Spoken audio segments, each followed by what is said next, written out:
অবশেষে কি শুরু হয়ে গেল ইসরায়েলের বিরুদ্ধে ইরানের যুদ্ধ? কে জিতবে এবারের লড়াইয়ে? ইসরায়েল অভিযোগ করেছে ইহুদিবাদী দেশটির বিভিন্ন প্রতিষ্ঠানে সাইবার হামলা অব্যাহত রেখেছে তেহরান। কিন্তু ইসরায়েলের শক্তিশালী নিরাপত্তা বেষ্টনী ভেদ করে কিভাবে এই হামলাগুলো চালাচ্ছে তেহরান?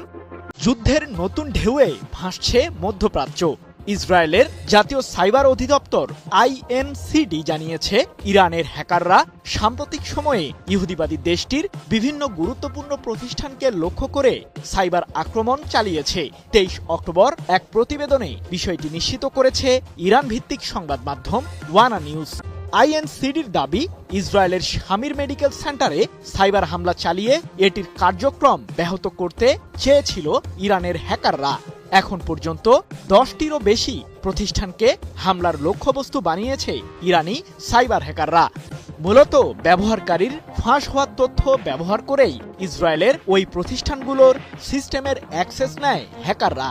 আইএনসিডি আরও জানিয়েছে, ইসরায়েলের ব্যাপক ক্ষতি করার জন্যই হামলাগুলো চালাচ্ছে ইরানিরা। যদিও ইসরায়েলের এই সরকারি অধিদপ্তরটির দাবি, বেশিরভাগ আক্রমণকে ঠেকাতে সফল হচ্ছে তারা।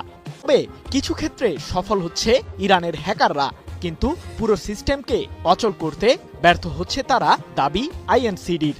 এর আগে গত 13 জুন ইরান জুড়ে বিমান হামলা চালায় ইসরায়েল। সেই হামলার পর ইহুদিবাদীদের বিরুদ্ধে ক্ষেপণাস্ত্র ও ড্রোন যুদ্ধ ঘোষণা করে ইরানের সর্বোচ্চ প্রতিরক্ষা বাহিনী আইআরজিসি। পাশাপাশি সাইবার জগতে ইসরায়েলকে লক্ষ্য করে বিভিন্ন ধরনের হামলাও চালায় তেহরান।